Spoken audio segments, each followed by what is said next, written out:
I'm at the end of the Grand Canyon, at the end of Hermit Road. It's called Hermits Rest. I think it's the ghetto end of the canyon. I didn't get out of the truck until I got here. I've been driving along the rim of this thing.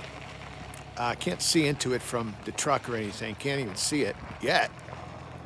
But this is the first time I got out of the truck, and we're going to walk to the edge. So I'll flip this thing around. Yeah, broken down fence, no people. I love that part. And the end of the canyon is right up in there. This is kind of like a little wing to it, tributary probably of the Colorado River. But it's grand as all can get out, you know? So let's walk over.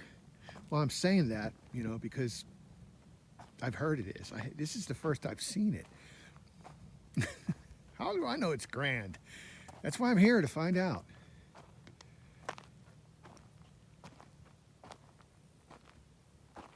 Quiet, nobody. The way the Grand Canyon was. Always was.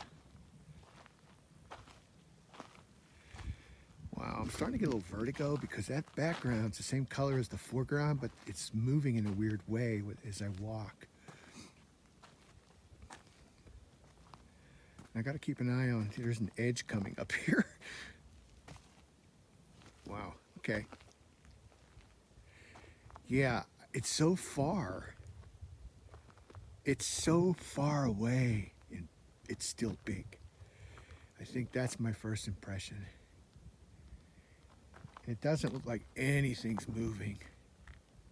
Yeah, this tributary's dry, but I can see the Colorado down there.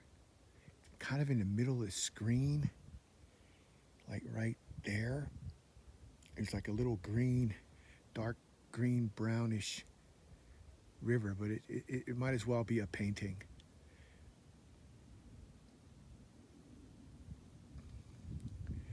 So it hangs a right, canyon does, about right there, and I got some other place. It was a dirt road instead of a pavement. I don't think it was no trespassing. I'm gonna go down there and see if I can get more of a secluded look at the canyon. So here's the Grand Canyon. If you guys have never seen it, as they say, a camera doesn't do it justice. Hey everybody, Tony Bickert back again. I overshot the Colorado River viewpoint area. Now I gotta hang a left. That big cliff there, and to the right of that big cliff there's like a valley. Way back there against the back. That's where the Colorado River is. There's a dark, in the center there's a dark part of the canyon, the deepest part I'm guessing. This is yet another tributary, but this gives you an idea how deep the dang thing is, because I can't get the top of it and the bottom of it in one shot. But this should give you an idea. And there is a railing here. That should give it to you. But I'm gonna throw a rock down there and see if you guys can hear it land. And I'll tell you how long it takes to get there. Okay, ready? I'm gonna toss it now. Here we go. Oh, okay, listen.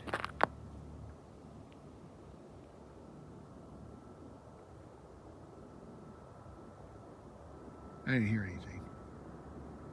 I guess it's still falling. Hope I don't hear the word ouch.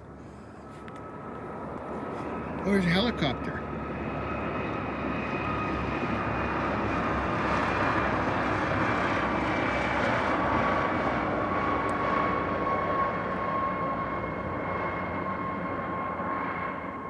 Coolsville.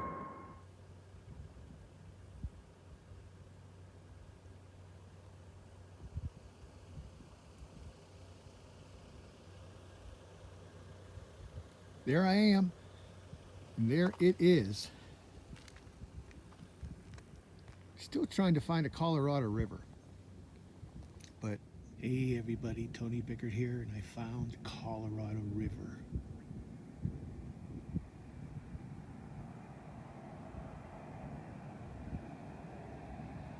There.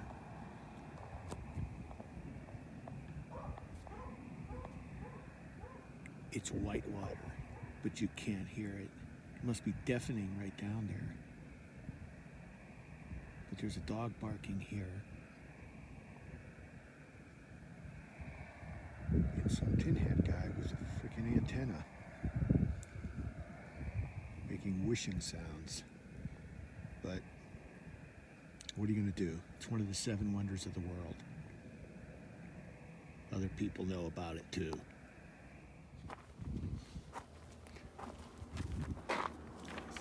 This guy's not a tin hat, he's a scientist. Go ahead. It's 1967. Oh, 67 is when the California Condor almost went extinct. Yeah. There was 22 of them left. And I remember when I was 7 years old, I heard that. That's how old I was then. Now there's about, how many do you say? I do not want to give an exact number. There's more than 22? There's more than 22? More than 22. Okay. There's in the hundreds, maybe? Definitely in the hundreds. Okay, good. Maybe thousands. But and what he was doing was he was transmitting trying to get a signal check. a signal from them to you, pick up a signal. Yes. Okay, with your equipment.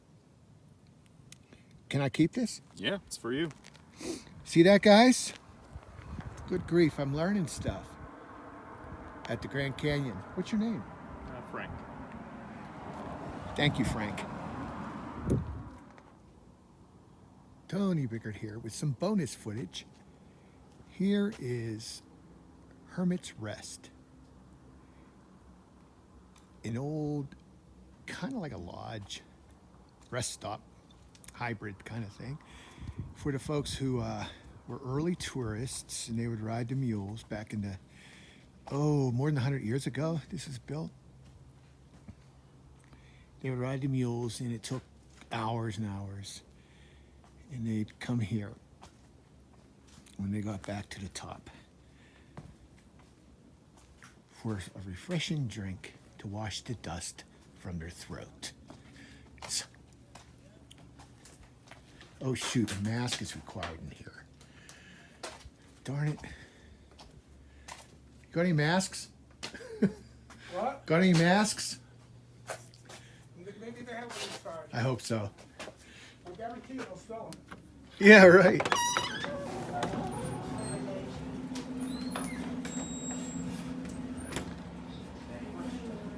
I'm gonna have to get a mask. Look at this architecture. Whoa. Oh, there's a fireplace. Got masks? No. You don't have any? We have them for sale. Oh, God. How much? They're $8.50 for a 5-pack. It's cheaper. I'll go to my truck and get one. I paid $9 at the other place. For a mask? A good one, huh? That's at the other hotel. This is Arizona. Whoa. That's way too much for mask.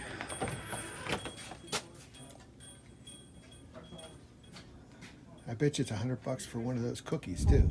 Hey everybody, Tony Bickert here, truck camping golfer. I'm done with the Grand Canyon. I'm getting out of it. I'm climbing out of it. Got my $35 worth, and I've been doing some reflecting. And I'm lost right now. I think I'm on a service road. Yep. They better not kick me out of here, because I have an RV. They're like, look, there's a tourist out there. But there I go, stereotyping again. Tourists, which I'm one, and government people, right? Who doesn't? But actually, that's what I want to talk about, because although I learned a little about the Grand Canyon, I learned a lot about me. That doesn't mean I'm going to change, but I'm recognizing some things. Number one, let's take the tin hat guy. Stereotyped him right away. And there are tin hats out there, you know. They're kind of nuts. I mean, they think that there's, you know, little green men that need to be contacted. The same people who don't believe man even landed on the moon. Same people who used to believe the earth is flat. The same people who think that the Mexicans are coming up in huge caravans to murder us all. Trumpers. So yeah, I stereotype all the time. I'm usually right about Trumpers because there's like 70 million of them. You know, you're usually right when you see one. Yeah, I mean, they're everywhere. It's scary. You want to be scared of little green men? No, be scared of your neighbor in your family. Anyway, I digress. I stereotype. I judge people. And I learned a lot of that guy. You know, I learned about what he was doing. You know, he was taking care of the California Condor, which back in 1967 almost went extinct. But he was kind of out there a little bit. You know, he was an environmentalist, a little activism, passive aggression in there. I mean, he did tell me, at one point when I was talking to him, he said, "You do remember why the Condor almost went extinct, don't you?" And I'm like, "No, I was watching the frickin' Beverly Hillbillies when I learned about the Condor." I was. And Jed Clampett was mistakenly worrying about his friends back in the hills who were named Condor. You know, the Condors, oh, they're going to be going, they're dying. You know, no, it was the birds. And why they were dying, I learned that too. You know, they feed on dead animals, and hunters leave the gut piles. They love those, I guess. And in those gut piles can be ammunition that has lead in it, and they get lead poisoning. And he can still detect that, you know, with his antenna going whoosh, whoosh. He detects a condor that's on the ground. It's been on the ground too long. That means it might be sick. And if it's sick, it might be lead poisoning. So although there's about 500 or 1,000 of them out there now still, which is a lot more than it used to be back in the hillbilly days, you know, I'm glad people like him are out there. And I, you know, my back also went up when I went into that, what was it called? A Hermits Rest. You know, it had nothing to do with hermits. It had to do with making money, even on masks, you know. You got to have the disposable freaking masks for free. There were so many people I saw after that were going in there and they didn't have masks. They got to fork up $9.50 or $8 to get 4 masks. Come on. You know, but my back goes up because I'm judging other people as being, you know, they're not doing this right. You know, they're not believing the right things or whatever it is. And, you know, who am I? Who am I? But, and I'm recognizing it, but I still feel, even though I did the stupidest thing, I backed up into a guy on a dirt road. I went, boom. I mean, what kind of idiot would do that? You know, and we're the only 2 people in a county up there, wherever that was. And we ended up wrecking. So I think I'm going to go off now and find a place to camp and ponder nothing more. I'm just kind of letting loose my thoughts here. So we'll see what happens.